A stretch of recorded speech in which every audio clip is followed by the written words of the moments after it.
to our last presentation for the morning, and then we'll have a break for lunch.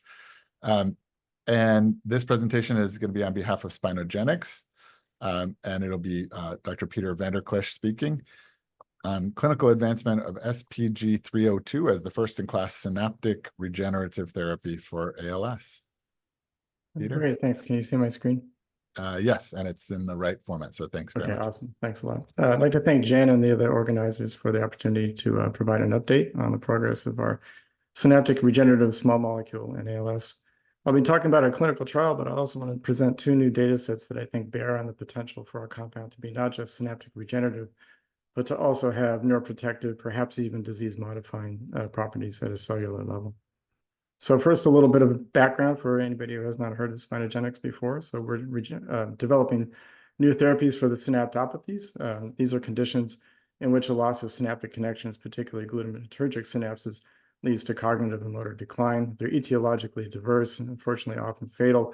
You see many of these represented in the donut chart to the right. They span the dementias and motor diseases, neuropsychiatric conditions, aging and injury, and neurodevelopmental disorders. ALS is one of these. And these indications that you see offset in light blue in this chart are indications that we now currently have clinical trials of SPG302, our lead clinical candidate, in phase 2. Unfortunately, right now, there are no therapies for any of the synaptopathies that can reverse synapse loss. And we know that slowing disease progression is just not enough. To have any chance of restoring function in these conditions, you need regenerative approaches, including the regeneration of glutamatergic synapses. So to this end, we've developed new technology that we call TAGS technology for transient activators of glutamatergic synaptogenesis. This is a platform of small molecules that have the unique ability to regenerate dendritic spine synapses that are lost in these conditions.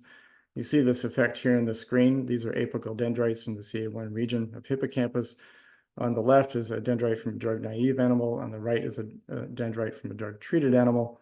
And then you see these stubby protrusions off the dendritic shaft. These are dendritic spines, about 1 micrometer size, postsynaptic elements at most glutamatergic synapses. And so you see more of these after drug treatment. This is the basic effect of our compound. Now, our compounds have a number of unique properties that motivated the acronym TAGS.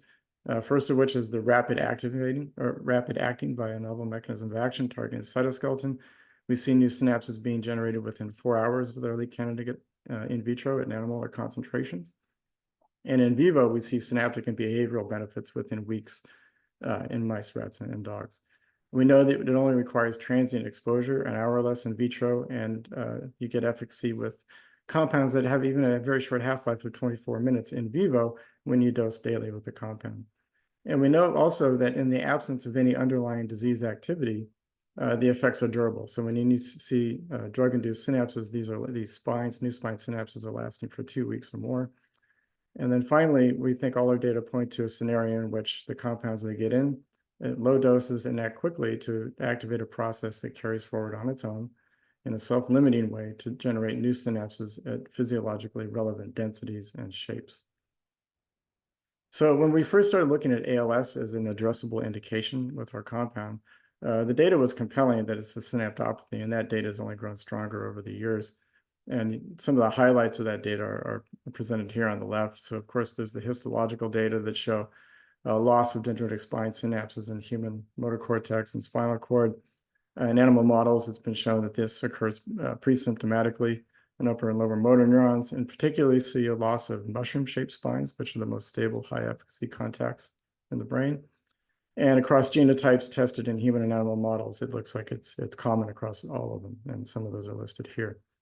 A particularly compelling piece of data is the synergy between the most common molecular pathology of ALS, TDP43 mislocalization, and UNC13A risk variants. Of course, UNC13A is a synaptic gene, and this synergy reduces the expression of UNC13A at synapses, reduces glutamate release. And we know that TDP43 mislocalization alone is sufficient to drive early and large deficits in dendritic spine synapses. C9 or 72 has some interesting data around it. We know that it impairs synapses in multiple ways. Dipeptide repeats, I should say, impair spine formation and reduce mushroom spines. And haploinsufficiency of the encoded protein looks like it reduces glutamate release and synaptic density. Some nice proteomic studies have come out showing that evidence of pre and post-synaptic compromise. And interestingly, over 30 ALS risk gene products are localized at the synapse. We know that some of these are actually involved in synapse formation and maintenance. So in aggregate, the data is growing stronger, and we're encouraged by the entry of some other companies into the space targeting synapses at Curistem and Curalis, who are targeting UNC13 to mitigate synaptic dysfunction. So we are positioning our clinical stage compound, SPG302, as an oral once-a-day therapy for ALS, leveraging this technology to regenerate synapses, hopefully to reverse the course, or slow, or maybe reverse the course, I should say, of motor and cognitive symptoms. It can be used as a monotherapy, but also as a regenerative complement to anything else that's coming out of the pipeline, we think. It's designed to be a once daily oral therapy by a simple tablet formulation. It gets into the brain very well and has a very wide therapeutic window, safe and well tolerated. And we have a lot of preclinical studies demonstrating efficacy in symptom domains relevant to ALS, including motor, cognitive, and respiratory motor. Our phase 1 safety and tolerability is complete. We have orphan status granted, and the US IND has been cleared. So these data establishing efficacy in multiple domains were presented last year in our talk, and I'll just glance over them briefly before I present the new data. We collaborated with Justin Achita at USC to show efficacy in a TAR44 mouse, TDP43 mouse model, where we showed improved course of motor symptoms and increased survival. We did a collaboration with Frank LaFurla's group at UC Irvine in an Alzheimer's mouse model to show that SPG302 dramatically or reversed profound deficits in dendritic spines and memory performance in this model. And then we did a collaboration with investigators at the Mayo Clinic, Dr. Seek and Fogarty, to show that the compound significantly improved the recovery rate and magnitude of diaphragmatic function in a model of cervical spinal cord injury. All these effects were obtained within 2 to 4 weeks of daily dosing with our compound. Now on to the first of 2 new studies I want to present that I think again speaks to the compound not just being synaptic regenerative, but also maybe having neuroprotective effects. And this is a study in a ubiquitin 2 mouse model. This model expresses a form of ubiquitin 2 that causes X-linked ALS FTD in humans. And the model exhibits cognitive and motor phenotypes, classic TDP43 molecular pathology, and dendritic spine loss in cortex and hippocampus.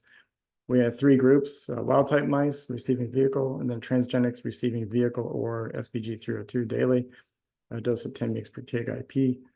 We treated for 1 month, starting at 18 weeks of age when pathology had already begun, and then analyzed, did histology with Golgi staining. So what we found when we looked in 3 different regions, the motor cortex layer 5, prefrontal cortex layer 5, and the hippocampus and field CA1, is that SPG302 reversed synaptic deficits. So in each of these regions, you can see in the graph on the right in the blue bars, if you look at total spine density on these cells, there was a reduction in dendritic spine density. And then SPG302 treatment for 1 month almost completely reversed this deficit in each region. This was found on both apical and basical dendritic arbors and was found across dendritic branch lengths. This was a nice replication of the spinogenic activity of SPG302 in a new ALS model, but we also noticed something else. When we were looking at the anatomy of the neurons that were labeled with the Golgi stains, we found that in the ubiquitin 2 vehicle-treated group, the neurons appeared to have shrunken dendritic arbors. They were shorter, they were less complex, and the ones that received SPG302, the dendritic arbors looked more normal. And we thought, well, that would be interesting because we know that in human ALS cases, upper motor neurons show significant dendritic atrophy or regression. This is a common feature of ALS. And we also know that C9orf72 and many other ALS risk genes are associated with dendritic atrophy or regression. So this could be a disease-modifying effect at the cellular level if it was representative. So we went and did a formal analysis of that, and it turned out to be the case. We measured total dendritic lengths in these different, in the motor cortex, I should say, layer 5, and dendritic length was increased as well as dendritic complexity. You see the effect on dendritic complexity here in the Scholl analysis. SPG302 increased the number of intersections of concentric rings around the soma. So the second study I want to present, speaking to maybe a disease-modifying potential, relates to glaucoma, the leading cause of irreversible blindness worldwide. So it turns out that glaucoma and ALS have a lot in common. They're both axonopathies with early synapse loss. They both involve the degeneration of glutamatergic cells with long axons, motor neurons in ALS, of course, and retinal ganglion cells in glaucoma. And they share a genetic risk. So they both have optineurin, tank binding kinase, and ataxin 2 as genetic risk factors. The diagram on the right is the retina in cross-section, and the retina is a glutamatergic circuit. The ganglion cells are highlighted in the red rectangle. These are the output cells of the retina that send their long axons into the optic nerve. These are the ones that degenerate in glaucoma, and this is what causes blindness. Now, interestingly as well is the fact that in ALS, there are many glaucoma-like changes in the retina, and you can see these annotated on this retinal cross-section to the right. So there's loss in retinal ganglion cells, like in glaucoma. These are the ones that say, again, that send their axons to the brain. There's also thinning of several retinal layers as occurs in glaucoma. And interestingly, there's also classic ALS molecular pathology appearing in the retina in the same lamina where you see thinning and loss of retinal ganglion cells. So there's a lot in common between glaucoma and ALS. So we tested our compound in a model of glaucoma, the microbead model. This is a simple model where you inject microbeads into one eye of a mouse and have the other eye be the control. And the microbeads sort of gum up the turnover of fluid within the eye. And this causes a buildup of intraocular pressure. And intraocular pressure elevation is a major driver of glaucoma. In this model, it leads to degenerative changes in synapses, loss of retinal ganglion cells, loss of axons in the optic nerve, and impaired retinal function. We had 4 groups in this study, control and microbead treated mice that were given vehicle, and control and microbead treated mice that were given our drug SPG-302 for 8 weeks, IP daily at 30 mg per kg, and then we assessed retinal pathology and function. And to make a long story short, we saw significant rescue effects. So if you look at the graphs on the left, we saw that, you look at the red bars, we saw reductions in the numbers of retinal ganglion cells in both the middle and peripheral retina in the animals that received microbeads and vehicle. And this was reversed in animals that received microbeads and our drug, SPG-302, excuse me, for 8 weeks. If you looked at cross sections of the optic nerve and looked at axons by EM, you see a similar rescue effect. So if you look at the panel highlighted with the red rectangle, that is the microbead treated mice and retinal optic nerve cross section. You see the axons in cross section, they're degenerating. If you look at the panel on the lower left, these are the ones that receive microbeads and their drugs, and it looks like the axons are spared. If you quantify this, it turns out to be a significant effect. You can see that in the graph on the lower right. Reduction of the number of axons in the optic nerve was reversed by treatment with SPG-302. In addition to rescuing retinal ganglion cells and optic nerve axons, SPG-302 also prevented synaptic changes and partially improved retinal ganglion cell function as measured by a translationally relevant biomarker, the electroretinogram. So in total, the preclinical or non-clinical data that we have with SPG-302 spans 5 models, 2 ALS models, the TAR44 and ubiquitin-2, an Alzheimer's mouse model, a rat model of cervical spinal cord injury that we think has a respiratory dysfunction that we think is relevant to ALS, and a glaucoma mouse model, and we see efficacy across motor, cognitive, respiratory, and sensory domains. If you take a look at all of the effects of SPG-302, the synaptic regenerative effects, the ability to rapidly reverse dendritic atrophy in the ubiquitin-2 mouse model, and the cell protective effect we're seeing in a related axonopathy, we think it's fair to ask the question, can SPG-302 be disease modifying at a cellular level? We think that's possible. So on to our clinical trial. We have 3 sites ongoing in Australia. They're all fully enrolled. We enrolled by the TRICALS criteria. This is ongoing. The design of our clinical trial is as follows. So it's 3 parts. Parts 1 and 2 involve healthy volunteers in both SAD and MAD cohorts to test safety and tolerability across many doses. And then there was a 3rd cohort, the one that's active right now with ALS participants, where the first cycle of treatment is placebo-controlled, And then patients are quickly shunted into an open label extension phase with 11 additional cycles. So basically up to a year of treatment. So the FATE parts 1 and 2 are completed now. And data from that are as follows. So here's the pharmacokinetics from the SAD phase of the study. You see on the left the exposure. It's a nice dose proportional exposure of SPG 302 from 25 milligrams to 600 milligrams. Negligible food effect, half-life of 1 to 2 hours. And we see exposures in a range that's anticipated to be efficacious. And the exposure in terms of both AUC and Cmax is quite linear. These PK parameters are consistent with the TAG's mechanism of the drug acting very quickly and doing so with brief exposure. And I think it supports a wide therapeutic window as well. Looking at the MAD data, we had similar pharmacokinetics at dose proportional exposure. There was no accumulation of drug across days.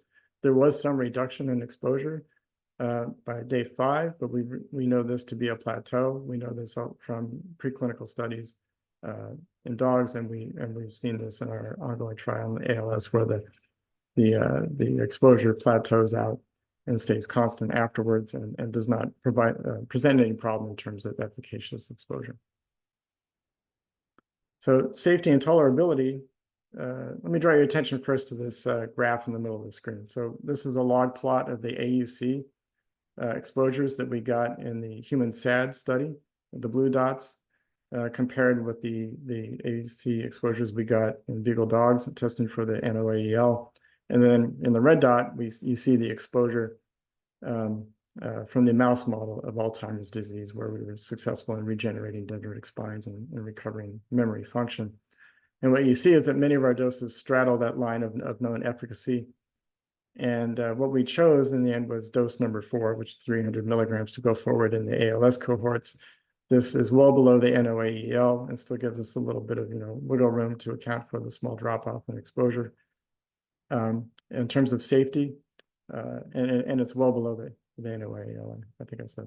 In terms of safety, it's safe and well tolerated in healthy volunteers. We haven't seen any severe adverse events. We've seen potentially 8 treatment-related events, 6 grade 1 and 2 grade 2, across 68 patients and 196 doses given.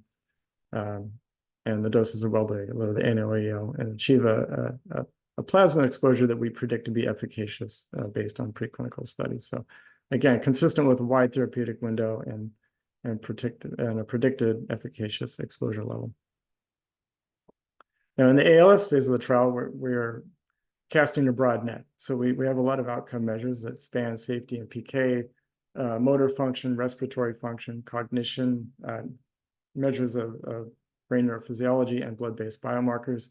Our primary endpoint, of course, is still safety at this point. Our secondary outcomes include efficacy measures, ALS, FRS, as well as measures of lung function, respiratory function. And then we have exploratory measures that include more measures of respiratory function, but also nocturnal pulse oximetry to look at respiratory rhythm. We're using the ECAS test to look at cognition. This is a test that showed that patients with greater cognitive decline actually have greater degrees of synapse loss in the prefrontal cortex.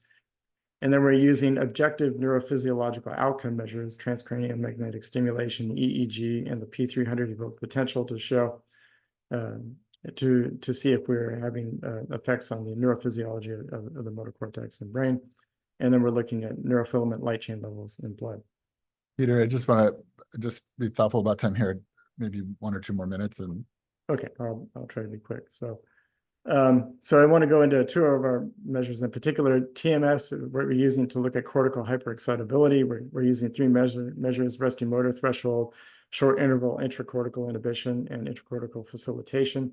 These are all sensitive to synaptic density and may be responsive to rapid regenerative changes of dendritic spines in the motor cortex. This is just a schematic showing how the test is administered, positioning the magnet over the motor cortex and delivering stimulation to evoke motor potential peripherally. And depending on how you present the stimulus, you can drive different things. If you deliver in a paired pulse situation, you can pull out short interval intracortical inhibition at short latencies and facilitation at longer interpulse intervals. And then finally, we're also looking at neurofilament light chain as a measure of neurodegeneration. This is, of course, the cytoskeletal protein from axons that's released into CSF with degenerating neurons. A portion of it gets into the blood, which you can measure. And it's elevated in many neurodegenerative diseases, so it's not specific, but it's nevertheless very informative in ALS because it increases before symptom onset, helps predict the rate of decline and the response to treatment. It was used to, of course, look at the effects of tofersen treatment, which has been successful. Can SPG 302 move the needle with regard to NFL as a biomarker in a trial? We think so. Regenerating synapses may actually increase neurotrophism, which is good for neuronal viability. And the data I showed you on the ubiquitin 2 mouse, where we regenerated dendritic arbors, and a glaucoma, where we were protected in a related axonopathy, speak to the potential for SPG 302 to be enhanced neural viability. So lastly, our ongoing trial in ALS participants were fully enrolled. Over 2,000 doses have been given. We expect top-line efficacy data in the early part of first quarter 2025. We're now planning a larger trial with US sites, including MGH, and we're evaluating changes in the ALS, FRS, and neurofilament light chain in the current trial to use those as to power the trial, upcoming trial, and use those as approvable biomarkers, or outcome measures, I should say. This is our team, and I'd like to thank all our collaborators and advisors and supporters, of course, for our efforts, and the organizers. Thanks again. Terrific. Thanks so much, Peter. Really wonderful presentation. We're going into the lunch break here, but I think we do have maybe a couple of questions. Let's see. Hold on. Yeah. So one.